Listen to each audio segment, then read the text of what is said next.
Good morning, everybody. Happy Tuesday from Yokohama, Japan. I had to think about that one. Thank you so much, replay viewers or people that are coming in to just say hi.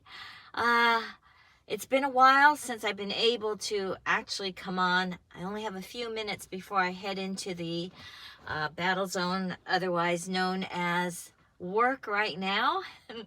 But I do appreciate you bringing by your energy because, like the title says, I really want to thank you for making me smile and laugh during these challenging times. I know that I don't have it anywhere near as rough as some other people that are in the workforce that are struggling with trying to keep healthy, or struggling with conditions or situations that are very trying. So I have no right to complain. I just want to keep doing what I can, especially in my workplace, to keep the people around me safe, and also to keep, more importantly, the children smiling and laughing too. Because can you imagine? I mean, this situation where children are probably worried and wondering exactly what is maybe going on. Hey, Barb, great to see ya. Morning. I'm sure children are struggling as well, but they don't often show it, and that's why we teachers and parents have to look for these signs, because there are children that are anxious and worried and really don't know anything other than what words mean, or what is going on, as far as, oh, okay, there's a quasi state of emergency, or oh, there's a state of emergency, or oh, this class is closed. But I'm sure they're worried. I'm sure they think about their parents, and I know one of the biggest things that children fear is getting either teased, ostracized, or made fun of if they are battling a situation at home. If they're sick, we have to make sure that the other children don't react in a negative way, or in a way that could make children feel bad. So there's a lot to deal with there. Anyways, if you are new to this channel, my name is Kim, and I'm an elementary school teacher here in Yokohama, Japan. I have been in Japan since 1988. Long time. Not just in this area. I've taught all over. Hey, thanks for those random letters. I've taught in Japan at different places and at different grade levels. And before coming to Japan, I was a teacher in Los Angeles. So we didn't have anything like this situation to deal with in Los Angeles. Is that so? Holy moly. I think, Barb, it's getting close to that here. I don't know exact numbers, because I don't even think exact numbers are reported in Japan. I'm a little bit miffed.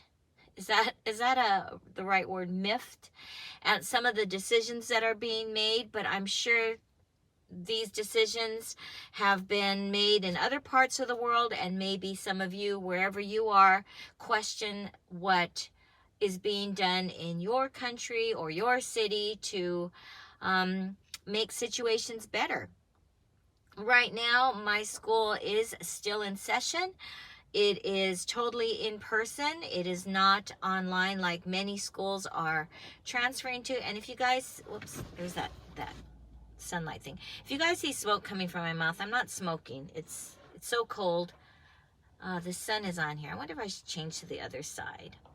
No, because that'll put the sun in your eyes. I'll just go here and have this stick coming up. No, that's not gonna work. Oh, challenge. It looks like a microphone. We'll pretend it's a microphone. Good question, Barb. From what I know so far, everything is a go. I think everyone is planning to go.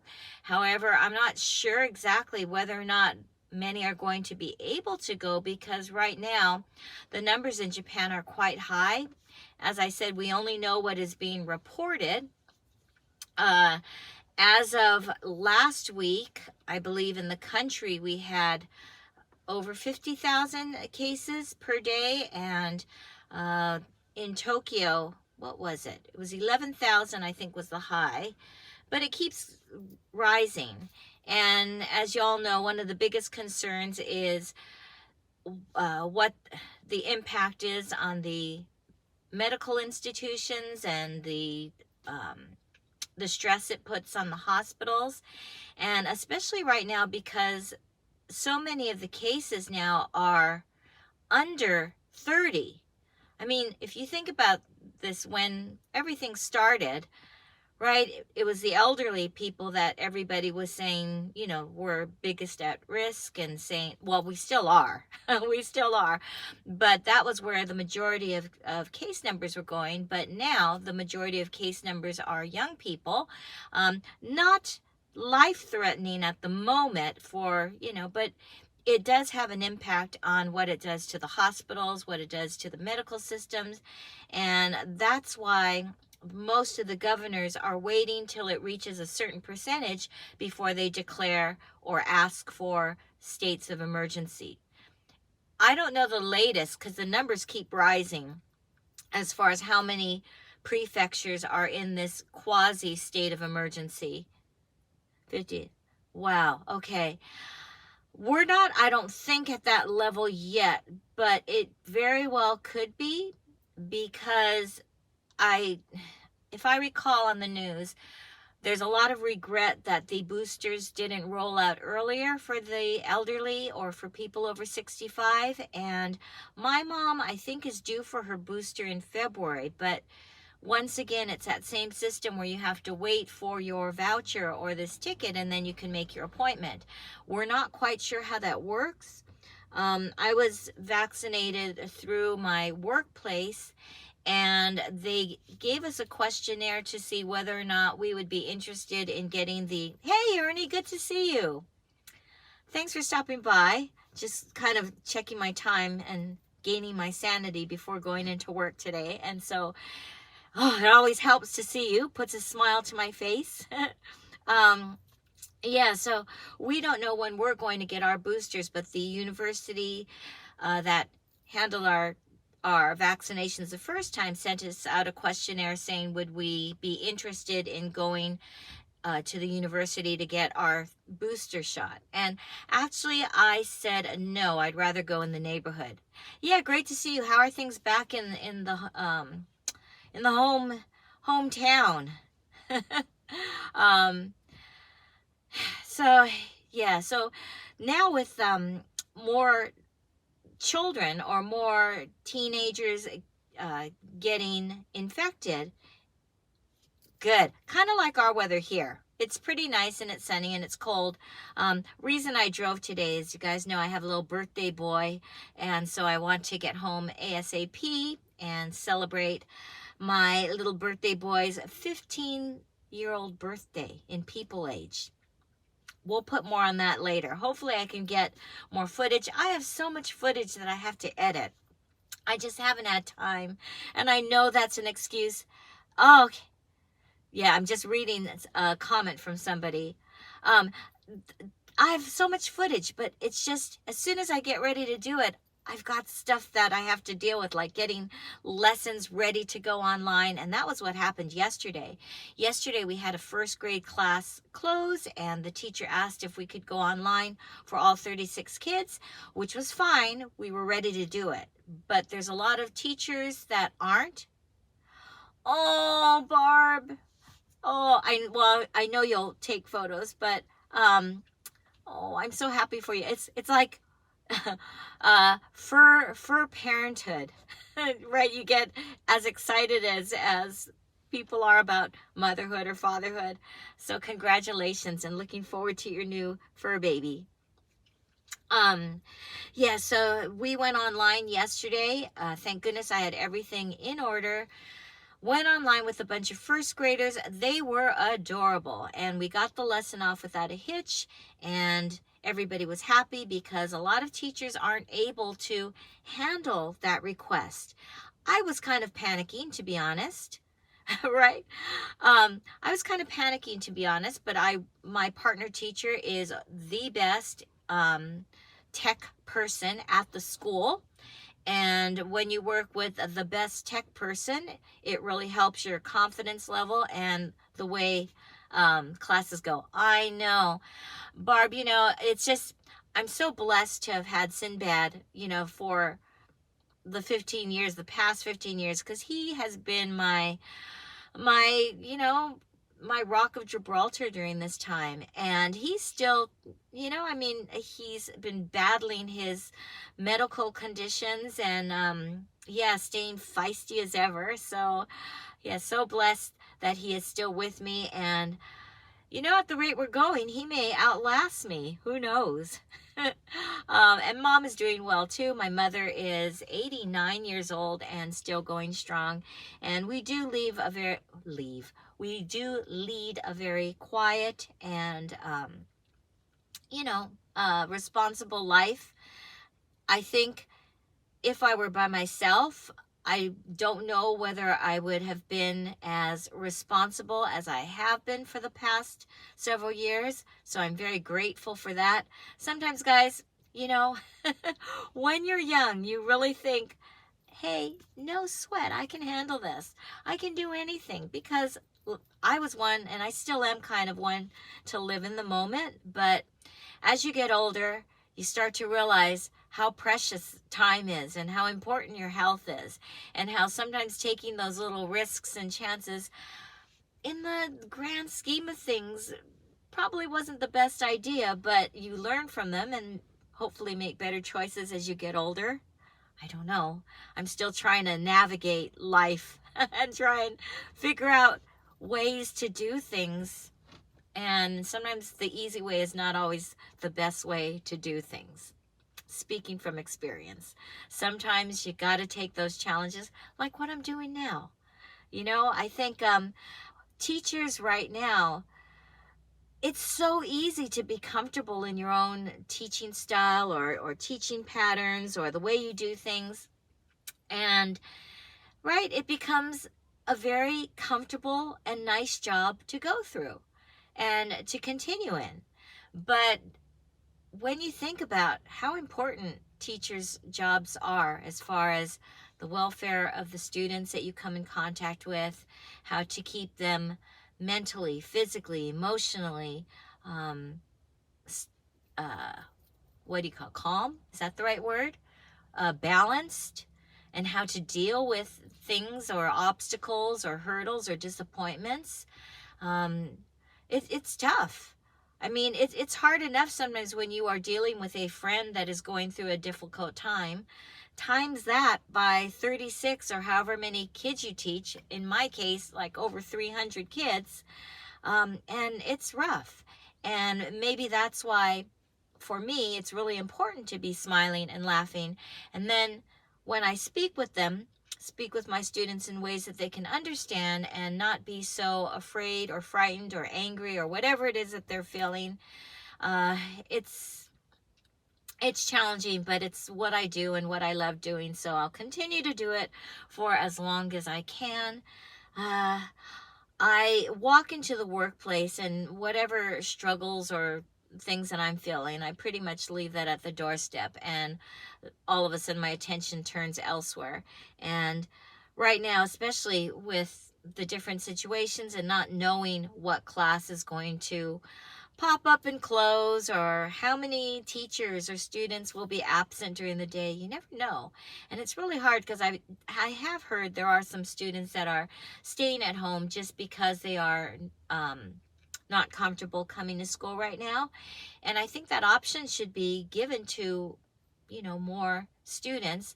But I think there is a little bit of peer pressure to make sure that you come to school so you don't miss out.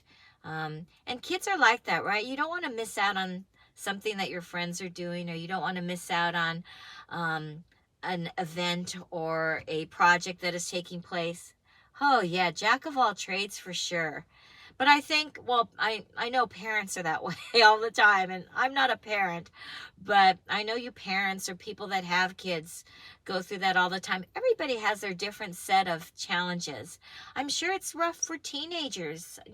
I can't imagine having my high school life interrupted and having things, high schoolers and junior high schoolers look forward to being canceled. And I know my 6th graders that were supposed to be on this trip this week. And so they're kind of bummed out. But, you know, we can tell them till we're blue in the face, hey, but you know, you want to stay healthy, or it's more important to think about the health of your family and blah, blah, blah, blah. They don't care about that. All they know is that their trip to stay overnight with their whole classmates and stay in a nice hotel in a different part of Japan was canceled. And, you know, they're bitter and they're angry, and it's not their fault, and it's hard. I don't teach the 6th graders right now, thank goodness. But I know a lot of them are kind of upset and maybe taking it out in unfair ways. So that's another thing we have to make sure that children are not acting out because of all the situations going on. Anyways, it is 7:45, so I better start getting ready. I am in a gray mood today.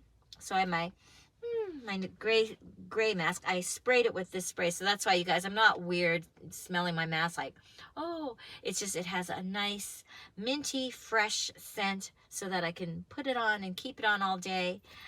But yeah, I just thought I'd come on really quickly. I am hoping to get more footage out because I've got it all arranged, and I just got to put into videos to put out on here. And tonight I will be filming Sinbad's birthday party with a guest list of 2, my mom and me. And we're going to treat him. Hey, John Jacques, so nice to see you. Glad that you could stop by here. You know, it doesn't seem like that many years ago, Jean-Jacques, since you were in Japan. And we were walking around Yokohama with our friends. Oh, I want to be able to do that again. And I know everybody wants to go back to traveling again. So, yeah. So anyway, so my birthday party with Sinbad, I'll try to get that filmed and get that out a lot quicker than, so, you know, it's not Christmas by the time I get out a birthday video. But, Ernie, I miss Periscope a lot. I miss the ease of it. I miss just being able to come on and walk. I tried doing a walk YouTube live, but when I watched it, the replay, it was so, what do you call it? Bumpy and not smooth. I was getting myself car sick. So thanks, Barb. And hey, we'll give a welcome party, a little welcome message to your new addition. So yeah, so it is really good to see all of you. And Periscope, you know, it was such a big part of all of our lives. I mean, I met all of you that are in this chat right now through Periscope, and many people that became my YouTube subscribers. It's my Periscope family, and Periscope family means the world to me because that's kind of how I got started in all of this. Definitely. And I'm so glad because Louise and Nice Guy both, you know, they both maintain their videos and their live streams, so it's great to be able to see them, but it'll be great to reconnect again in person.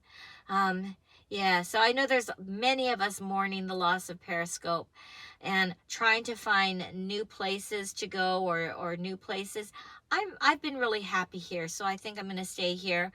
Some people I know, numbers mean a lot more to them than it does to myself, or what their messages are that they're trying to spread mean a lot more than what this little senior is trying to share. But as I said in the title, I really want to thank you for keeping me smiling and laughing and helping me get through the days. Oh, Mary, great to see you. Just as I say thank you to everybody, and I'm getting ready to go. Mary, it is so great to see you, and thank you always for your comments on Twitter. Smiles and laughter are important during tough times, and I know you can't smile sometimes and when you're dealing with tough struggles, but I really appreciate it. I keep all that bottled in, so when I need it, I can open it up and fill my heart back with happy stuff. Hey, thanks, Mary. I hope to get his birthday video out as soon as I film it, so stay tuned. All right, guys, thank you so much again. I will see you all ASAP. All right, same here. Thanks everybody that joined the live, and thanks everybody that is watching this. I will see you again soon. Take care. Thank you. Bye.